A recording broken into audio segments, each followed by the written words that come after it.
think no matter where you are, you have to do your due diligence. I've seen so many investors lose their shirt because they do not do their due diligence. And maybe that's just a very simple, basic answer, but it's such a major thing in the process. Best ever listeners, before we jump into today's episode, got 2 questions for you, and this is for my fix and flippers out there. 1, are your financing costs eating away at your bottom line? And 2, are you looking for a way to increase your overall profits by reducing your loan payments to the bank or private lender? Of course you are, right? You're always looking to maximize the potential of your deal. So here's a solution. We got a solution for you through the crowdfunding platform Patch of Land. If you're a loyal best ever listener, you know Patch of Land. They've been on the show many times. They've sponsored the show many times. They're back for more because they love you. They want to help you out. They want to add value to your life. And here's how they're going to do it. They have a solution to your financing issue of financing costs eating away from your bottom line, and they want to help you reduce your loan payments to the bank. So here we go. Patch of Land offers a fix and flip loan program that only charges interest on the funds that have been dispersed, as opposed to the traditional model of lenders charging interest on the whole loan amount at the beginning. You save a lot of money this way, and it can be misleading when you get your terms quoted to you by the lender at a particular rate if they charge all of the interest up front versus upon distributions. Patch of Land's got a document that you've got to check out if you're a fix and flipper to educate yourself on questions you should ask the lender. Regardless if you go with Patch of Land, you got to get this document to educate yourself on the questions to ask your lender to make sure you're getting the best financing terms. The document's at patchofland.com/Joe Fairless. That's patchofland.com/Joe Fairless. Patch of Land, they can close in as little as 7 days, and they can help you through this program save thousands of dollars on your deals, make more money, and have a better business and grow your fix and flip business. So go to patchofland.com/Joe Fairless. Best ever listeners, how you doing? Welcome to the best real estate investing advice ever show. I'm Joe Fairless. This is the world's longest running daily real estate investing podcast. We only talk about the best advice ever. We don't get into any of that fluff. With us today, Al Bien. How you doing, Al? I'm doing great, Joe. How are you? I'm doing great as well. Nice to have you on the show. Al is the founder and CEO of Pioneer Homes, which is a leading source for cash flow rental properties. Over the past 7 years, he's closed more than 1,000 deals valued in excess of 50 million buckaroos. He has clients all across 6 continents, which almost is all of the continents. I'm guessing Antarctica. Is Antarctica a continent? I think it is.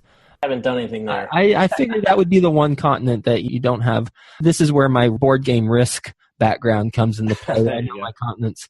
And Al is based in Detroit, Michigan. His website is Pioneer Homes US, which is also in the show notes page. So with that being said, Al, you want to give the best ever listeners a little bit more about your background and your current focus? Yeah, absolutely. Thanks a lot for having me, Joe. I've been looking forward to it. I actually got into real estate in 2009. I graduated college, CMU, fire up chips, and I was living in my parents' basement, and my dad was not the kind of guy that liked having that going on. So I think I was home for about 3 or 4 months, and he just sat down and said, look, man, you got to figure something out. So I had always wanted to get into real estate. I just never really understood how or what to do. So I just kind of took a plunge and went out and I raised some funds and I bought my first fix and flip. I did that back in 2009. Bought my first property for $27,000. I did all the work myself. I guess you could say I learned the hard way doing that.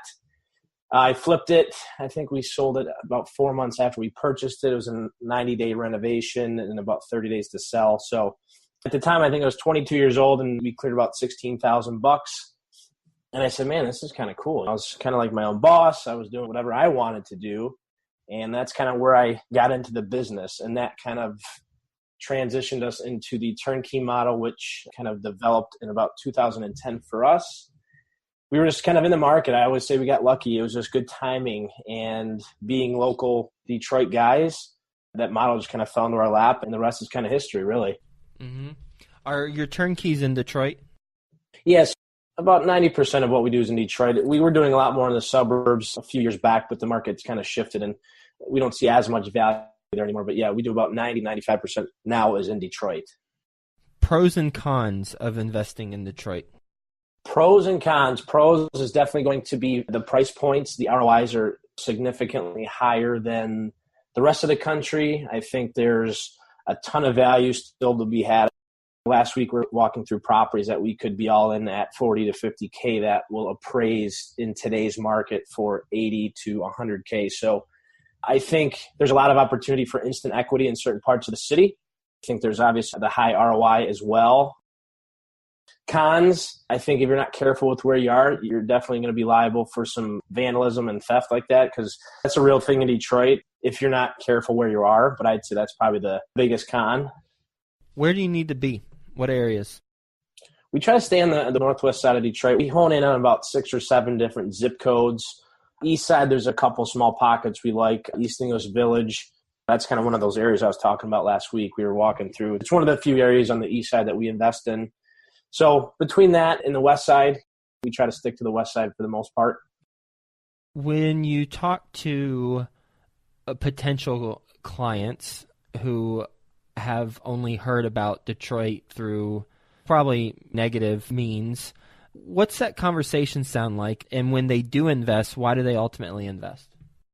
It's really just media-driven negativity. This isn't something that they've experienced themselves. So it's just like a false image that they have. And I'd say 90% of people that come here end up investing. I don't think people expect to see what they see when they get here. And I think that's one thing that kind of makes them get over that hurdle. But I don't know. I guess we call them our investment consultants. They really take the time to educate the people that don't want to come visit. So the sales cycle is extremely long. 60 to 90 days is pretty common. So I think they're just comfortable that we spend that much time with them over the phone and educate them about the city as much as possible. We like to share info about the market as well. So there's just a lot of things I think that kind of go into that. But ultimately, the easiest sale is when they come here. They come and we show them certain parts of the city, and a lot of people have never been here are shocked to see what they see in certain parts. We'll show them the good and the bad. I'm not going to sit here and say there's not bad parts in Detroit, because there are, but we just try to avoid those areas. Let's talk about your business. How do you stand out from other turnkey providers? Great question. There's definitely some competition here. I think it's just the time that we spend with our clients. I'm not going to bash any of the clients or competitors because I think they're all great in their own ways, but I think that some people just want to be educated a lot before they decide to make this decision. So I'd argue that our sales guys are pretty thorough with our clients. And then obviously our product, I think, is definitely top tier to our competitors. We know where to be in Detroit. So I think just the communication thing, and obviously after the sale too, we really try to stay in contact with our clients. If they have any issues, sometimes there might be some paperwork blips with property management. So we try to help them get through those hurdles as well. So I think those are the kind of a handful of those issues of why we kind of stand apart. And how do you make money on the business? Our profit is built into the purchase price of our property. So we buy it for X, we put X into it, and then we sell it with our profit built in. And do you manage it too? No, we have third party. I actually did property management for the first 5 years we were in business, and then I realized it's not profitable.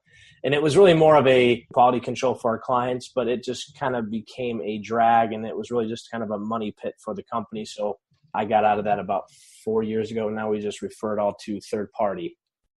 Do you have one third party you work with? There's a couple we work with, because if we have a really big month, I try not to shift too many properties at one company at any given time, just to ensure that everything gets handled properly. Nobody will tell you that they can't handle it, but we've kind of learned that there's a breaking point for sure on what they can take in at any given point. On that note, on the breaking point for what a property management company can take in, what were some things that you noticed slipping through the cracks that normally wouldn't if you didn't inundate them with a bunch of properties that they're bringing on for the month?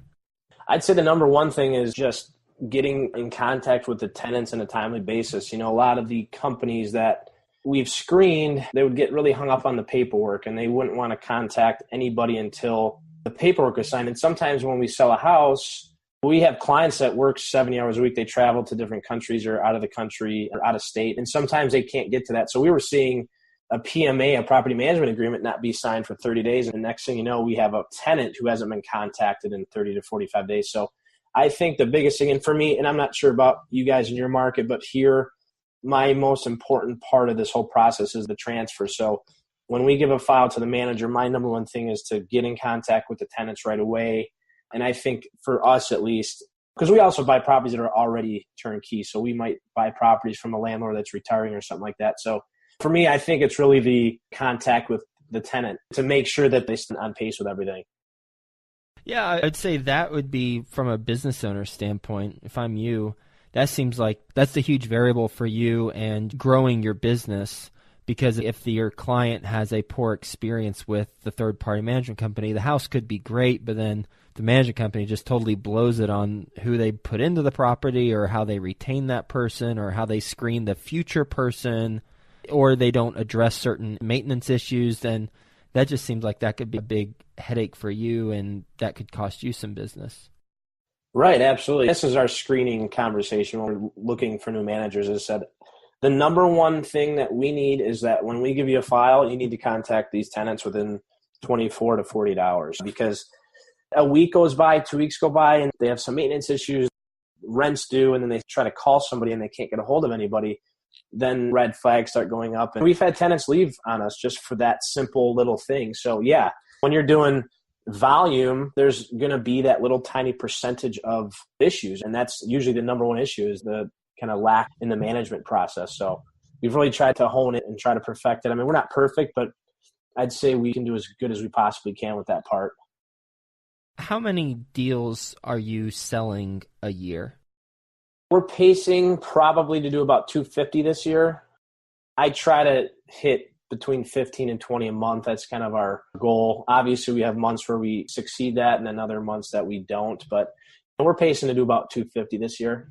That's a whole lot of deals. And you're talking about you're buying, renovating, and selling them as turnkeys, about 20 a month or so? Yeah, we do about, I'd say about 60% is already turnkey. We buy a lot of property as is, and then the rest would be the turnkey renovations, correct. What type of process do you have, if any, with your clients who purchase the property and then after the purchase hand them off to the third-party management company? Do you have some sort of process to follow up with them later?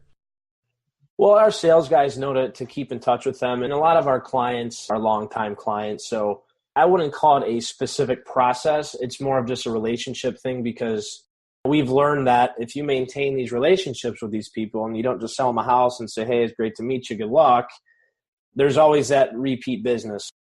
We had a guy bought a house from us early in the year last year, and my sales guy just kept a relationship with them. Not try to sell them anything, just, hey, checking in, how you're doing, how's your family? I think they had a similar interest in sports, so they kind of chatted about that.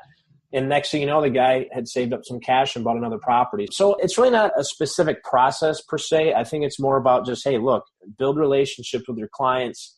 And for me, that's always been the best way to do business. So I'd say that's what we do with that.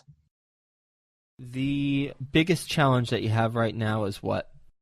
Biggest challenge? I'd like to say inventory, but it's usually not inventory. Detroit's a really big place. I think really it's just some of the people in Detroit, some of our competitors, I don't want to call them competitors, but they're in every market. The guys that think they're wholesalers and they market properties at just crazy prices. When we're selling houses at 45 to 50K, these guys are sending lists out with properties for 25 and 30K. And it's just a real struggle because people see that and they just think that's the market. So they want properties for that price. And we just really don't do that. Yeah, we come across deals from time to time, but I think that's probably our biggest. If I talk to our team, that's probably the number one thing if I had to pick. What do you do to help mitigate the damage that could have on your listings at the price points you have? Well, we kind of pull comparisons.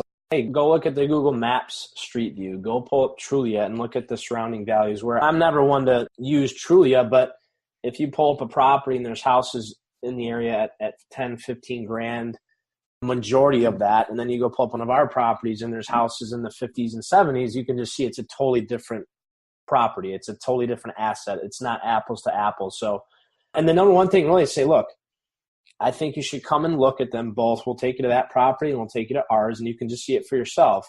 And it's funny because a lot of people don't want to do that. They just want to buy it sight unseen. And we turn away a lot of business, Joe.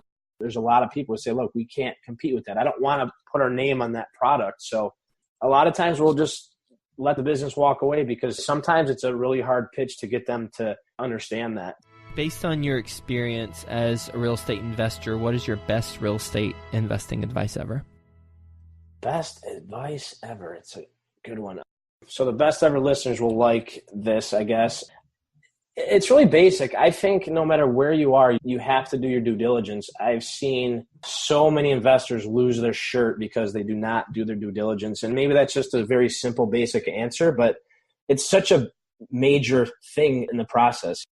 Obviously, price is one of them, but I think the due diligence part, inspection and title work and all that stuff, that to me, especially if you're kind of getting into real estate. I know when I first got into it, I didn't even know what due diligence was. I'd walk through a property and think I can just go to a title company and close. But I think the due diligence, inspections, title work is huge. For me, if you're just getting into it, I think that's kind of a big deal for sure. Tell us a story about when due diligence played a major role in the acquisition of a property. Yeah, absolutely. Back in the day, before we were good at this, it happened all the time. Buying properties on quitclaim deed. There was a time we bought, I think it was a 5-pack. This had to be in the very beginning, first year, maybe year and a half in the business. Buying a house on quitclaim deed. I think at the time, the prices were so cheap back then. I want to say we bought a 5-pack for $55 or $60K. And hey, there's back taxes. Hey, there's water bills. Hey, there's tax titles. So you have to either quiet title or you do not get title insurance. That happened to us before. I'd say that was probably early on one of the bigger mistakes that we made, just buying a property without understanding the title side of things. Would you say that back taxes and water bills are more prevalent in Detroit that will come up in due diligence compared to other markets? Well, it's hard to say. I haven't done much business in other markets, so I'm not sure. I'd say because of what happened in Detroit, what was it? There were 140,000 foreclosures when this whole thing hit the fan back in 07 through 09. So to put it into perspective, there were on average 20 to 25,000 tax foreclosed properties in the Wayne County auction every year. The most recent tax auction, there was only 6,500 properties. So it's all getting cycled through. So I think 5 years ago, absolutely. I'd say probably the number one in the country. But today, it might be more than average. I couldn't say it's more than any market, but It's probably higher than the average. Yeah. It was a poorly worded question. I should have asked you just relative to the properties you're buying, are there a lot of back taxes and water bills? Because you're in Detroit, you've been investing in Detroit, so you're not aware of other markets. But you answered it. You made my stupid question into a smart answer, so thank you for that. No, it's all good. I'd say maybe 20 to 30% of our properties that we buy have more than 2 years delinquent.